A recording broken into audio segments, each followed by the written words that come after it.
today we're going to attempt to answer many of the questions that everybody's had pertaining to the Wild Dog Den and the pretty unprecedented discovery that we've had there. And so I'm joined by some of the more senior rangers at Londolozi, and we're going to share some of our insights and ideas behind it. And by no means are we experts in the field, but I think we have a pretty good understanding of what's going on with the wild dogs right now. So sit tight, enjoy the discussion, and if you haven't already subscribed to our YouTube channel, drop a comment below. Let us know if you have any further questions after the video, and we'll try and get back to you as soon as we can.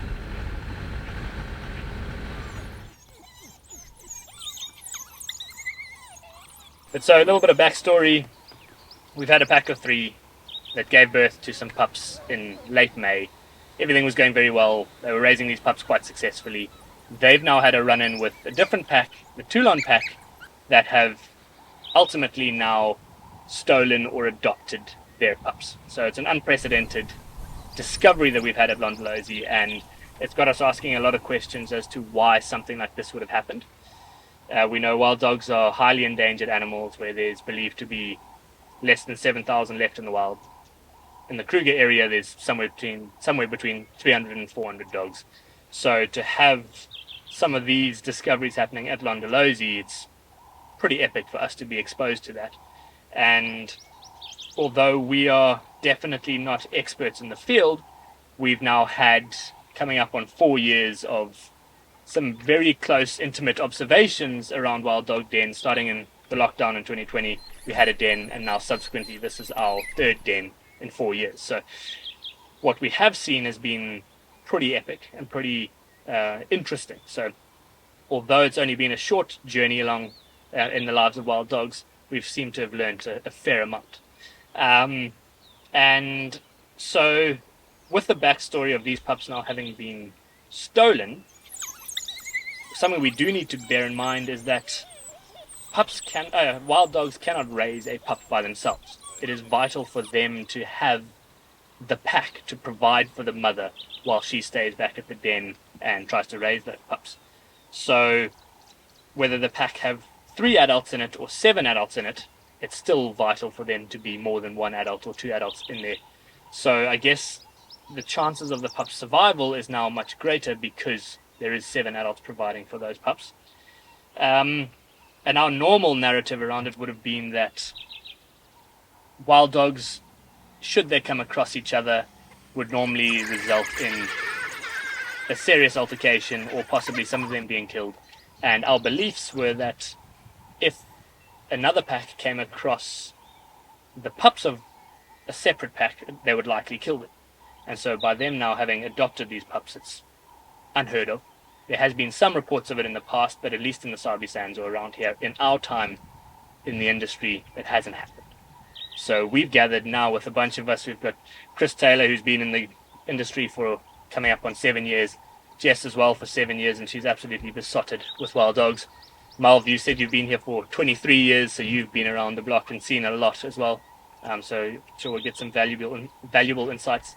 And Daruz, you said you've been here for nearly 9 years, and also being probably one of the most scientific rangers at Londolozi. It'd be awesome to have some of your input. But I guess we can start off with where these 2 packs come from. And, well, I don't know, Chris, do you want to maybe just touch on a little bit about the tracking collars that are on these dogs and why they've been put there, who's sort of monitoring those, or what's our understanding behind that? Yeah, so our understanding is that we view quite a few different packs in the Sabi Sands, some of which don't have any collars, and some of which some of the adults are collared. In the case of these 2 packs that are involved in this scenario, we're fortunate enough that both of them have collars involved. In the case of the pack of 3, 2 of the adults have collars, and in the Toulon Pack, 1 of them has a collar. And this allows us to know exactly where these packs have come from, at least when they were collared. And we know that the pack of 3 are originally from the Sitaro region in the Kruger National Park, and then the pack of 7, which we refer to as the Toulon Pack, are from closer to Skukuza, further south of us. There is another portion of this pack. They seem to have split away from each other probably about 18 months, 2 years ago. Stand to be corrected there. And the rest of them reside further down southeast in the Sabi Sands, while the 7 remaining ones we see more regularly this side. So from that we can be pretty certain that the two packs are not related, and if they are, to be very distant relatives from many years back. And so I guess we could also then add on to that that even if they were related, because they've spent so much time apart, should they then come across each other again, there's still going to be some form of hostility between them because they have spent so much time apart and they no longer are regularly interacting with each other. So I think we can almost eliminate the fact that these two packs are not related, and that would not be a reason behind them adopting the pups. Yeah. Another thought we had was within this pack of 7, there is 6 females and 1 male. And so, Jess, do you want to maybe touch on just the makeup of that? Maybe if there's any maternal instincts at play. Do you want to talk about the alpha female of the Toulon Pack as well? Yeah, so I mean, I'm not too sure if the females would have an impact on wanting to maternally adopt the pups, and having more females to males, maybe that'll be the decision that they make. But I know that the decision is based on the alpha female. So she needs to decide whether she wants to take on these pups or kill these pups, and the rest of the pack will follow her decision. But from what it seems like, she hasn't had pups in the last 2 years, and potentially they know that it's very vital for them to have new pups every year, because having new animals into your pack or pride, it helps with agility and speed as you get older. So they are actually vital for your own survival. So they know they need new younger pups. And so maybe that gap of 2 years, she's starting to worry whether she's going to survive as an elderly alpha female. Just judging by her appearance, it looks like she's a little bit older.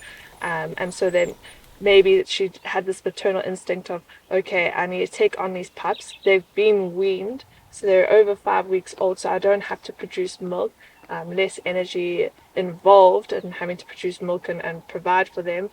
And so maybe for her, she knew that she needed to have these 3 pups to ensure survival of the pack, basically. And because she decided to do that, the rest of the pack agreed to do that. And I don't know if it's maternal or if it's just logics for her. And if they are aware of that, it would be pretty interesting, because they did go there a few months, it was like a few weeks before. I'm not sure exactly the time period, but they went there. And Malv, you saw it. You saw them go into the hole where the alpha female of the pack of 3, the mother of the pups, she was in that hole. And they went in and she growled at them, and then they ran out and they left. They hadn't been back for 2-3 weeks. And then they came back and they were weaned. And I don't know if that's coincidence or she was aware of that. And then that's when they were quite aggressive to the pack of 3 and chased them off. And then we were very nervous because she was trying to dig in to get the pups, and eventually, we're not too sure how the takeover happened, but eventually she accepted them, and the pups were quite submissive to her. And I think that's also a vital role, is that they were submissive and they weren't too aggressive towards her at first. And yeah. Awesome. And I guess just touching on that the age of the pups probably is a vital factor. They're no longer nursing from the mother. Yeah. And so the cost on the Toulon Pack would be decreased. It's going to be less demanding for the adoptive parents or the adoptive pack to now try and provide for these pups. And so, Mel, do you want to maybe just touch on a little bit along the lines of the pack of 3 and how difficult life might have been for them trying to provide for the entire pack with one of the males being injured? Okay. Yeah, I've been guiding for at least 23 years, and I've been with Londolozi for 19 years. And what I saw is that we normally see like big pack of dogs, and then they become very, very successful together. So they hunt together as a pack, and when they hunt together as a pack, that means there's an alpha male, alpha female. Those are the leaders of the pack.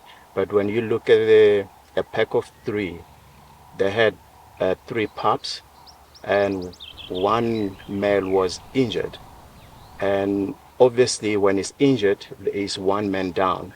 And when it's one man down, it means the pressure is on a two. And the female, the alpha female, is not ready to hunt at that stage. That means the pressure is on one dog. So if it's one dog, that means it will not be uh, enough for one dog just to feed the whole pack, because one is breastfeeding and the other one is injured, and the pups at the same time, they still need to eat meat, and that means the chances for the pups is very low to survive. And also, when it's very low like that, that means other predators could find them at that stage, because they are very weak. And when they're weak like that, they cannot escape, they cannot hunt, and then they could, all of them could also get killed. Yeah, I guess that's a very valuable point, is that with the alpha male being injured, a lot of strain and pressure gets put onto that one male who's now trying to hunt. And if you already have a small pack of 3 with one of them injured, should they have any run-ins with hyenas, who are often the likely cause of mortality with young pups, or any of the other predators, it's going to make it very, very difficult for this pack to then raise those pups successfully. For me, what's interesting is if you just think of the probability, if we're talking 300 to 400 wild dogs in a very big area and they have big home ranges, that the chances of them bumping into another pack is not very high often. I haven't seen it very often where they've come together.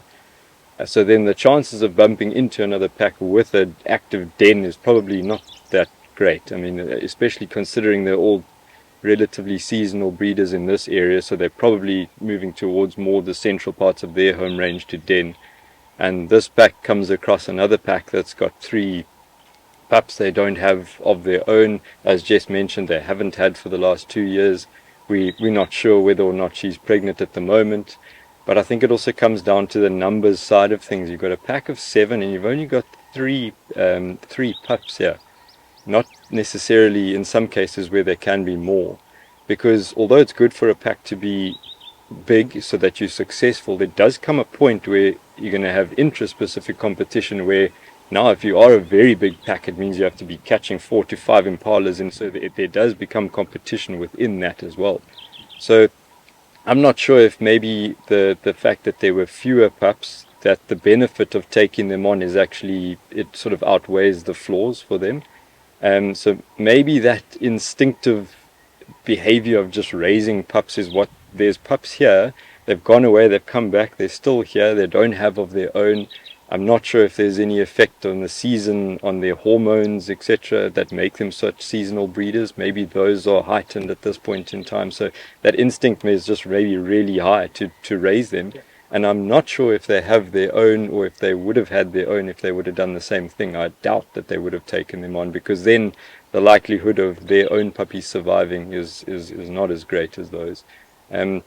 Which would be interesting if they do. For me, what would be very interesting is if they do raise them within the group, which it looks like they're going to do now. They're caring for them the same way that they would for puppies that were their own. What their sort of social status or would be later on, or how they would sort of rank within the pack, or how they would sort of behave within the pack, would be interesting to see. Definitely. And do you feel there's any value in this Toulon Pack now having brought these pups in? I think there's value for the pups. Because of what Melv touched on, their parents and their pack were under quite a bit of strain, and I think, like Melvin says, it's difficult for 1 or 2 wild dogs to be catching enough to support those little pups. So I think almost a bit of a blessing in disguise is that they have been taken on by this other pack, which does seem to be doing a great job of keeping them fed. I mean, we've been following them for the last couple of weeks, and almost every day to second day they're running back and they're regurgitating food up. And the last few times I've seen those puppies, they look like little pot bellies. They've got they're all full and they're really, really well fed. So I think the chances of their survival is probably, funny enough, greater by having been adopted by another pack than with their original pack. But that's just my opinion on it. I think that's pretty spot on. Because I guess if we look at the larger or the sort of dynamics within a pack, the only 2 that breed are the alpha pair. So all of the other subordinate dogs within the pack are still helping raise pups that are not their own direct bloodline. And so for the rest of the dogs that are in the Toulon Pack, it doesn't matter whose pups they're raising, whether it be the alpha female or not, or whether they've adopted these pups. So they're still going to put in the time and energy. And Jess, you raised a very good point about how it's vital for the alpha female particularly, but the alpha pair to accept these pups into the pack. And we almost saw quite a bit of resistance in the beginning.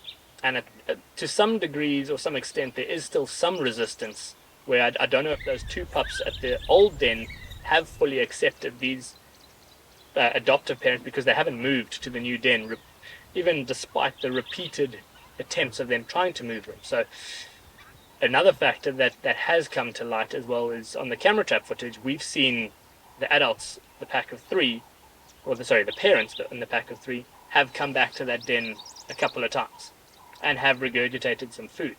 So I wonder if that has any role to play in delaying these two pups moving to a new den, because they're still having that interaction with their real parents.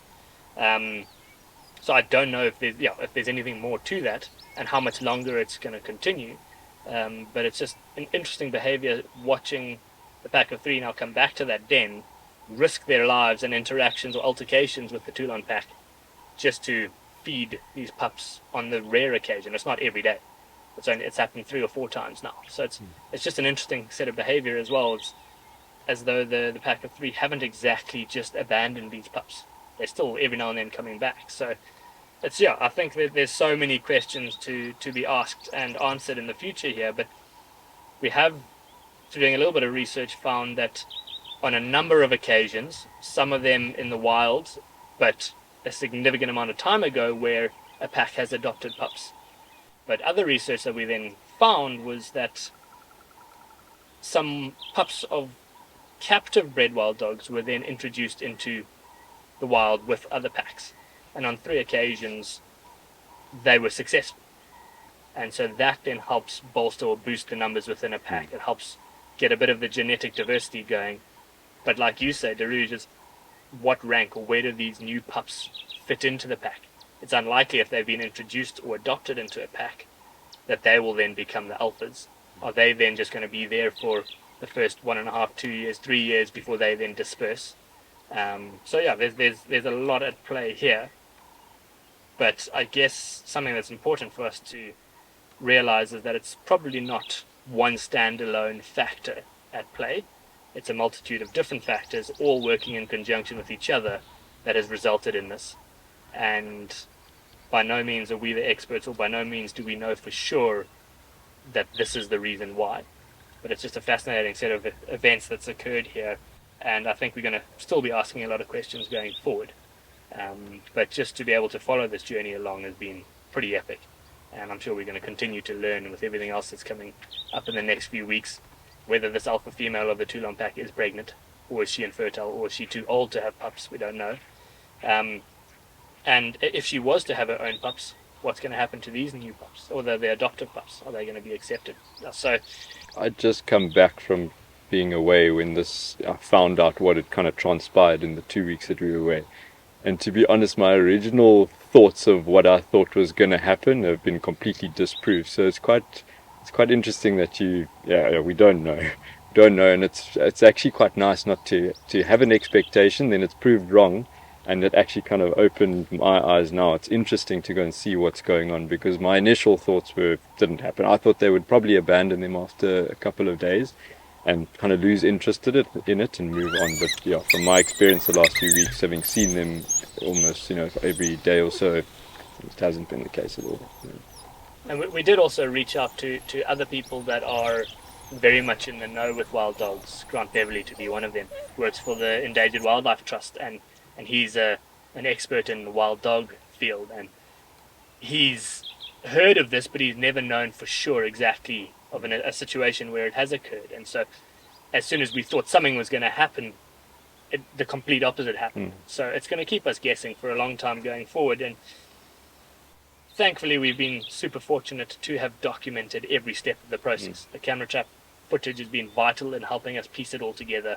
And by now having rangers going down there with guests and documenting it has also been a hugely valuable asset for us, just to get a better understanding and to share this information or this knowledge with the entire industry, or the researchers that are now following this so closely. Basically, from like just listening again to everyone's ideas, and I know we've been it's all been very linked. The answers are all very linked, and they're all one step after the other, which is what the conclusion is, probably why they have adopted. But being a woman, I am controlled quite a lot by hormones, and it is quite eye-opening how much hormones can actually change your mood and your cravings and so forth. And I do personally think that because I saw the alpha female and subordinate female, what I think is the subordinate female, they were always the ones going back and forth between the two dens when it just happened, was the next day.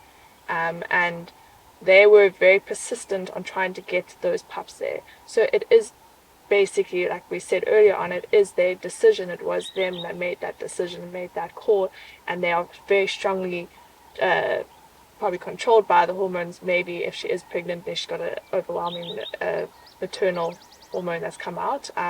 But then also the fact that the original mom keeps on coming back, and I bet you it's her that's leading them there, because it's also her hormone saying, I need to go back to my pups. So it also could just be really an instinct, a hormonal instinct of protection, and take on these pups. And I think if we took out one of these factors or two of these factors, it probably wouldn't have resulted in the same sort of endpoint that we've got to now. So yeah, it's a lot all at play. It is quite interesting, to be honest, because now you were saying that on a camera trap, you'll see the pack of 3, they will still come back and regurgitate, because they have been forgotten about the kids. So they will go away because they're trying to avoid the pack of 7, but they still come back. And I think when they come back, they make sure that the pack of 7 is not there and regurgitate. That means it's something that, I mean, like me personally, I thought that they left them, they're not going to come back. But that maternal instinct on the mother, I think, like what Jess was saying, maternal instinct does kick in the hormones that, okay, I left my children's there, and let's go. And then she lead them, and they go there, because she's an alpha female. It's interesting because just on Jess's point on the hormones, the hormonal changes probably happen slightly in the males as well. We've seen that governed in a lot of the circadian rhythms, day length, and that can affect certain seasonal breeding animals. Impalas forget about everything else, and that hormones control the males during certain time of the year, so much so that they'll get run into a leopard and not even see it. So maybe there's also some changes happening in the males there. I'm not sure. I'm not sure. But like you said, timing also.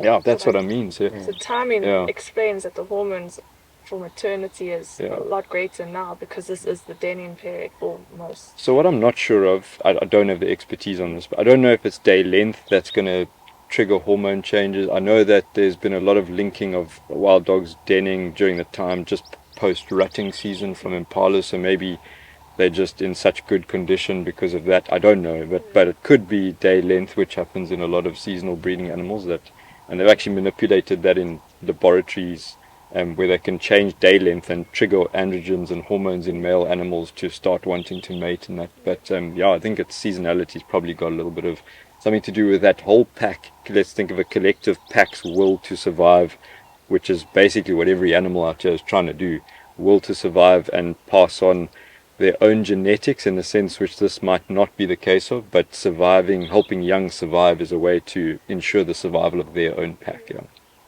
And also, like, I don't ramble too long, but if we don't have enough nutrients, we can't actually reproduce. Our hormones don't work. Like, they not necessarily don't work, but we can't, our normal cycle's disrupted. So thinking about after the rutting season, they're in their height, they've got a lot of nutrition, and that might be then like, okay, it's time now to you can have the ability to give birth and produce. And if you don't have any food in your stomach and you're lacking nutrients, you can't produce a kid. And that's like a woman, like a anorexic, they can't have babies. And a lot of animals are the same. Melvin and I in the drought from 2015 to 2018 didn't see a single buffalo calf surviving. Not one. In herds of a couple hundred, there was not one. And that was just because food availability was just so limited. And the stress that lactation and raising youngsters on females' bodies, animals is very, very tough. It's extremely high. Another question that was asked as well was, why doesn't the mother of the pack of 3, why doesn't she just now mate again and have another litter of pups? And so that plays into the hormone factor and day length, whatever effect that has. Traditionally, wild dogs give birth in the winter, and so change in day length 2.5 months prior induces the ovulation, which therefore, or heat, which then allows them to fall pregnant. So we are too far out of that now for that alpha female of the pack of 3 to then fall pregnant again. It's not like domestic dogs where they can repeatedly mate and have multiple litters throughout a year. With wild dogs, it's pretty much seasonal. And so, although if this the alpha female from the Toulon Pack is pregnant, that is very late for her to be pregnant and giving birth now. It's still probably too early for us to tell, but for the female from the pack of 3 to have another litter now is far too late. It's very unlikely to happen. And so at some point she's just going to have to accept the fact that her pups have been stolen, adopted, taken on by the Toulon Pack, and I'm sure the pack of 3 will then move on and start roaming around nomadically like they normally would, covering vast tracts of distance and territory. And when these pups from the Toulon Pack, now the adoptive pups, when they get to an age where they start free roaming with the pack, I'm sure the Toulon Pack are going to now move on and start covering their own home range. And so it's going to be a very interesting time to see what eventually happens with all of these pups and packs of wild dogs. But yeah, it's a fascinating discovery nonetheless. I'm pretty sure this is going to answer many of the questions out there, but if there are a few more, drop them in the comment section below and we'll try and get back to that as soon as we can. But otherwise, enjoy and thanks for watching. We'll see you all again next week.